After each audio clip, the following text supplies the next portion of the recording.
Live from Austin, Texas, this is Diversity Cafe, hosted by me, Angela Hood, CEO and founder of This Way Global.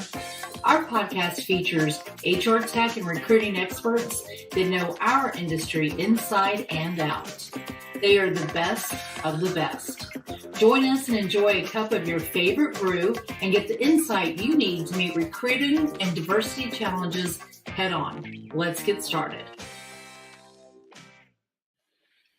Hello, I want to welcome back my dear friend Torin Ellis, one of my favorite people in HR technology.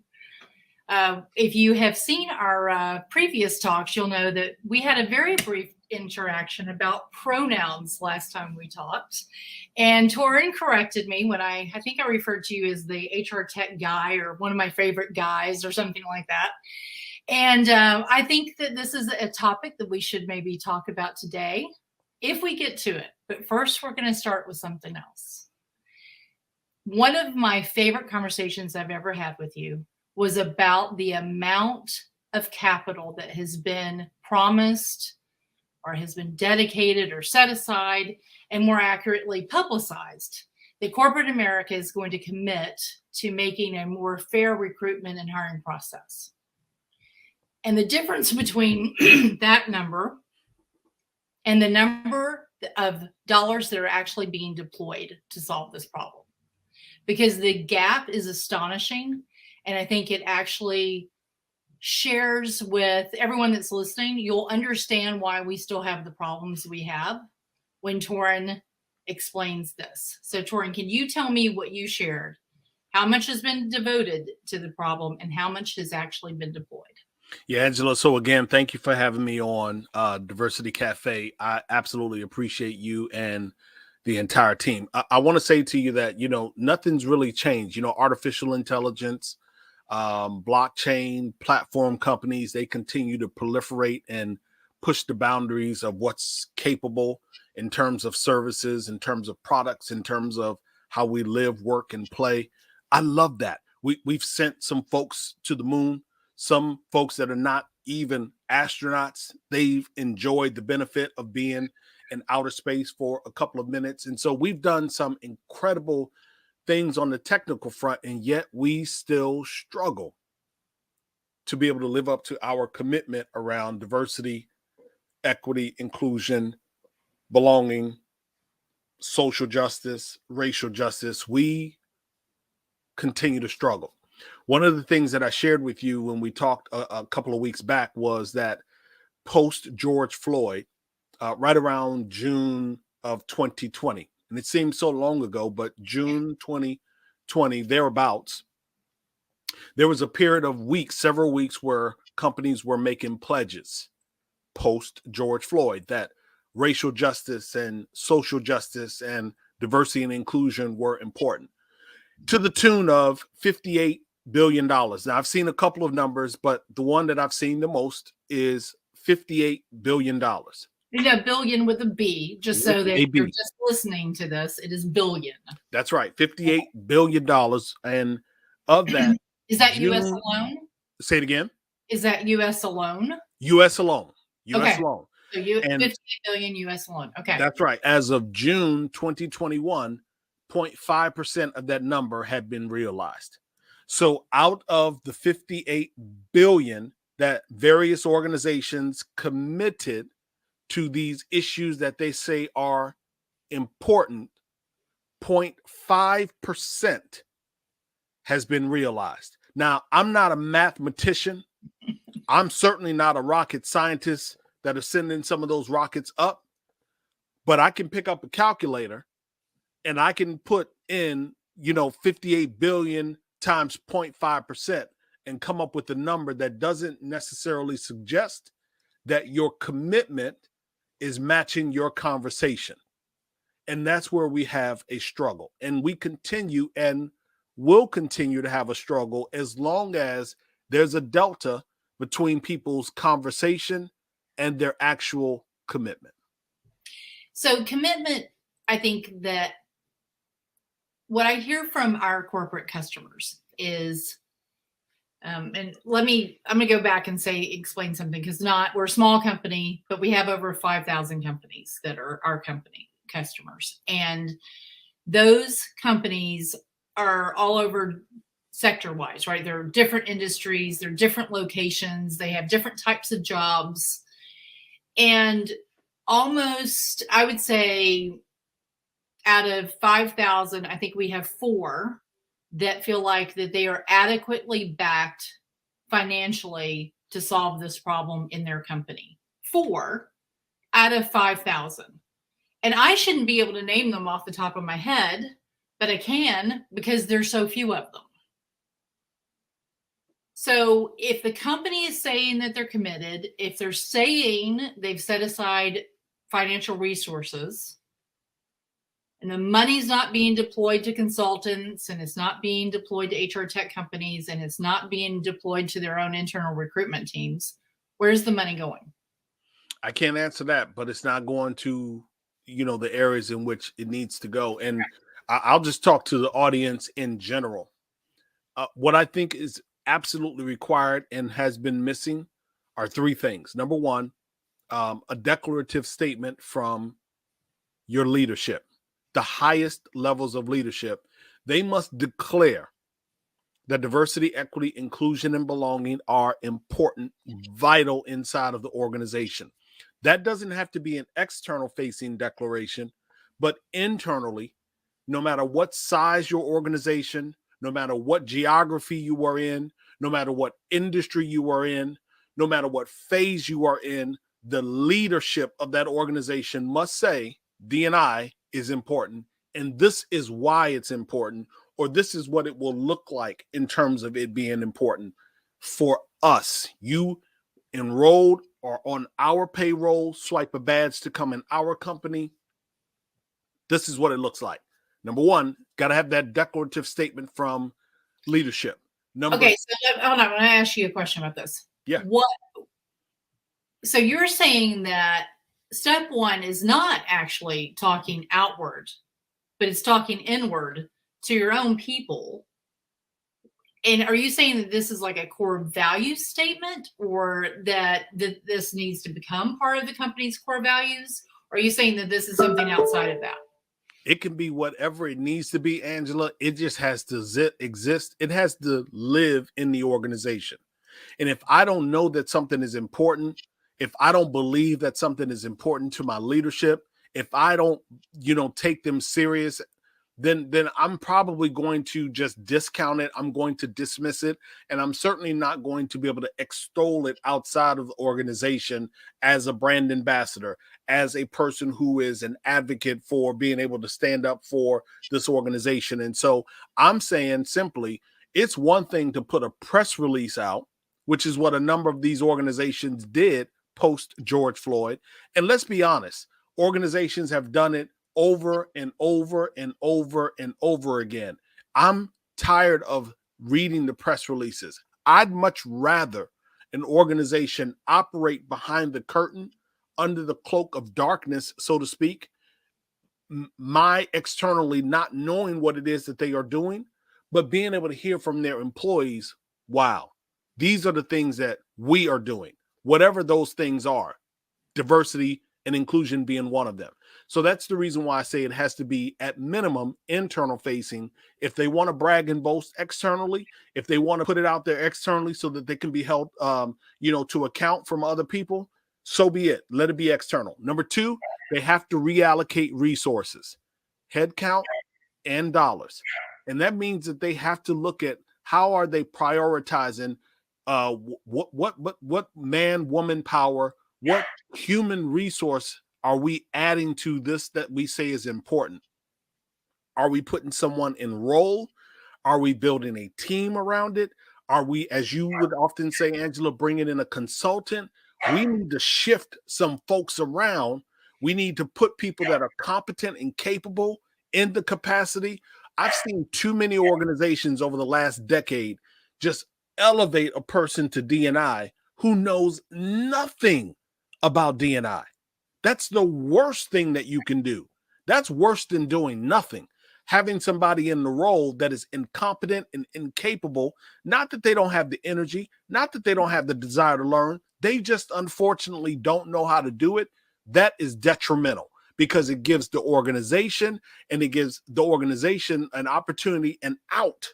It gives them an out to say, we tried, so we're not doing that again. Hold on. Wait, whoa. Now you just bring up something that I've never really contemplated, but could companies, they are incredibly strategic because we're talking about the big dogs.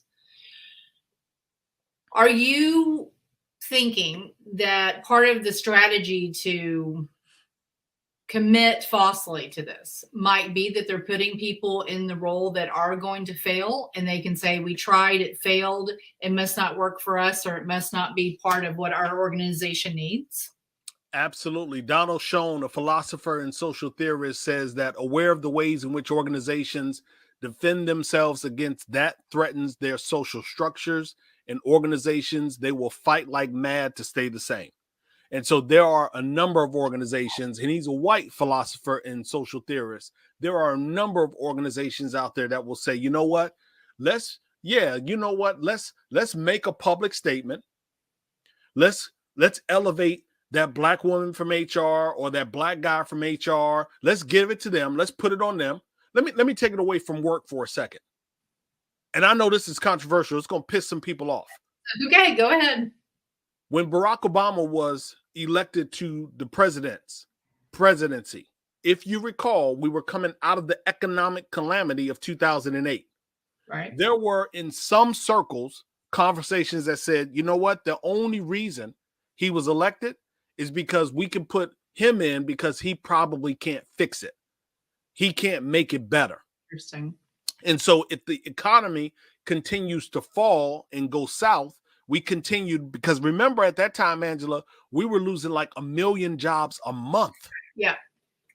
So put him in there. We can pin all of this on him, and then we can keep on moving. But then you come out of him doing exceptionally well, or certainly doing better than had been anticipated. We have an entirely different narrative. And in the corporate corridor, that is often happen. I got a book over my head, Race, Work, and Leadership. And inside of that book, it talks about how a number of black and brown people that are marginalized, people that are underrepresented, are elevated to positions where people are really rooting for them to fail. So yes, I believe these strategic big players, small players, medium players, upstarts, I believe, depending on the people you have at the helm, there are some folks out there that are trying to sabotage DE&I efforts. But to get back to my point, number one, that declarative statement. Number two, reallocation of resources, both headcount and dollars. Yeah. And here's where we failed on number three. This is the reason why we have failed. We are not holding people accountable. That has to happen internally and externally. I need leadership to hold hiring managers and other executives accountable. I need employees to hold hiring managers and executives and leaders accountable. So I need communities to hold companies that are doing business in their community accountable. It works both ways. All right. Now, we're going to come back to accountability, but first I want to talk about, what about incentivizing people to actually get these results? Because we don't hear a lot about that either. When we're talking to these recruiters, talent acquisition specialists, and they say, all that's been happened to me individually is I've been dumped on a lot more responsibility. I have a smaller team to do it with. I don't have an additional budget. I'm still held to the same numbers, but greater, because now I also have to deal with DE&I and B. A lot of them don't even know what any of that means, other than I need to find people that are not white. That's how they think about it. And they're not incentivized. So their incentive is not tied to it. Now, where we see the biggest argument is that lies with the hiring manager. So a recruiter says, I bought in. I get it. I've read all the studies with McKinsey. I see that We need to have more diverse teams. That's going to deliver better results for the company. This matters. And then they send someone that's diverse that may look a little bit different on paper, and the hiring manager shoots them down immediately. And there's no incentive to take a second look at that person. Yeah. So first and foremost, I don't want to be the word police, but when we say sending someone who's diverse, well, you're diverse. Right. So in this conversation, a person listening, I don't want them to assume sending someone diverse means black, means brown, means LGBTQ. So I'd rather say we're sending someone who is underrepresented or perhaps marginalized. That's the only correction on that, because I want to make sure that, because even when I hear phrases like BIPOC or people of color, well, white is a color.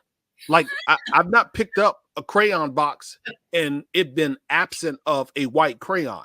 Right. The white crayon is in that box of all of those other beautiful mosaic colors. So I just want to try to be careful that people are not excluding certain audiences in the conversation. But to your point, incentivization could work.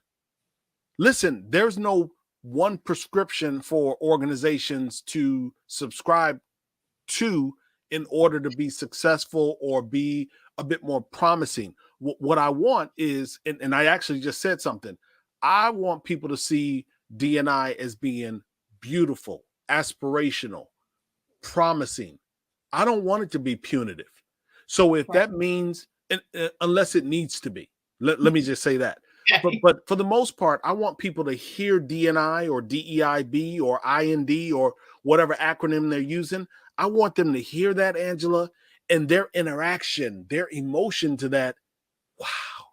Or this is possible, or I'm not as good as I want to be, but I'm curious. I want to learn. I'm intentional. Tell me what I can do next. We tried this, didn't work. I'm cool with that. Let's try something. That's what I want. Yeah. So if it requires incentivization, if it requires creating targets in the organization, listen, everybody out there, this is pushing the clock back a little bit.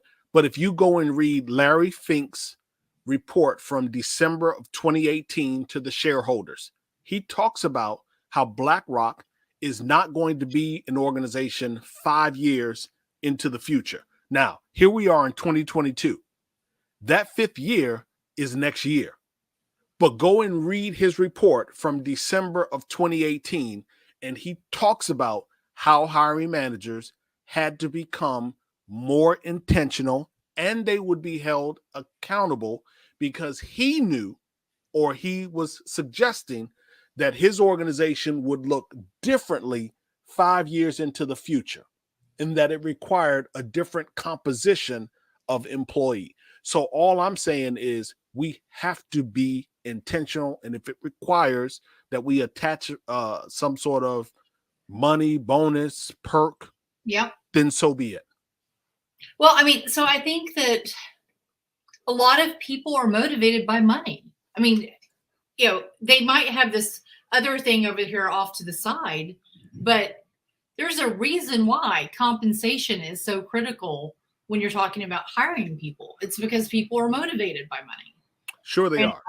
I just think I don't think that we're honest enough with how humans work when we don't talk about the compensation. And I'm not saying that we should pay people based off of the diversity that they bring in, but I do think that we need to recognize the fact that it takes this intention that we've talked about in a previous podcast. You focused on intention, intention, intention. Well, if I'm intentional and I get compensated for it, maybe I'm more intentional the next time around. You know, I don't know. I think we've got to do something different. No, I know we've got to do something different, because what we're doing right now is not working.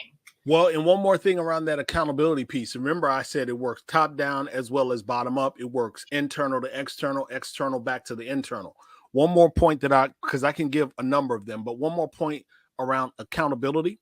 One of the easiest things that an organization can do to increase the frequency that you just mentioned, one of the easiest things that they can do is add a question to every single employee's performance evaluation, which is, what did you do to support our DE&I efforts?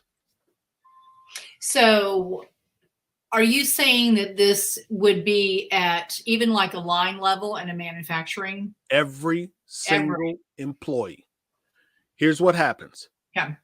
No matter what the response is, it is a firm signal to all 100 employees, 5,000 employees, 50,000 employees.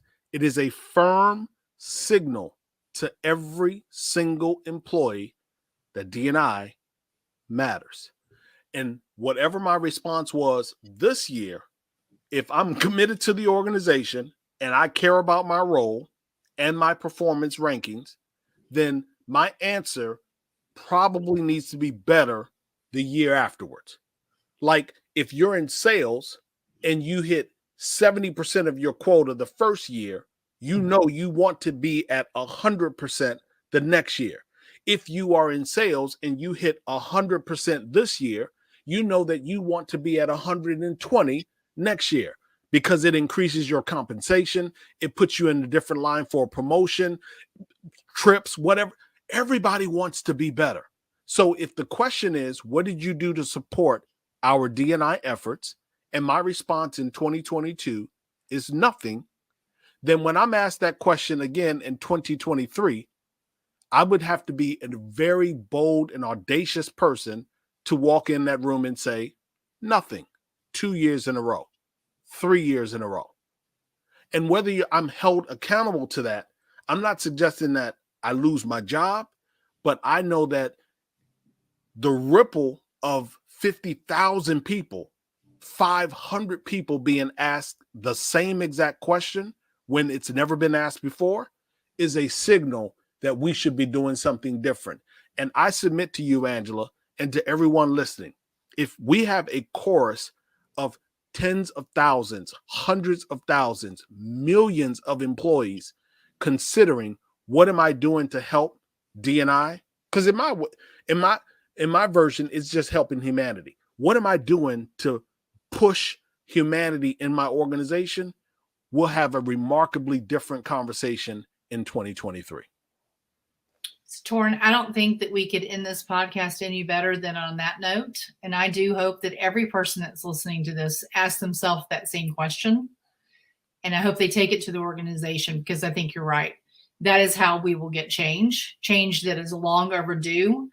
And it's going to drive forward success for the individual and the companies. Torin, thank you so much for being on my podcast. I am so excited to have had you here today. Enlightened me as always, and I look forward to talk sometime in the future. Thank you, and continue to push forward, making 2022 one of the best years for you professionally. I appreciate you as well. Awesome. Thank you, Torin. Thanks for listening to Diversity Cafe. If you enjoyed this episode and would like to see the growth of fair recruiting, please share it with others, post it on social media, and leave a nice review. To stay caught up on all the latest, follow This Way Global on Facebook, LinkedIn, or at thiswayglobal.com.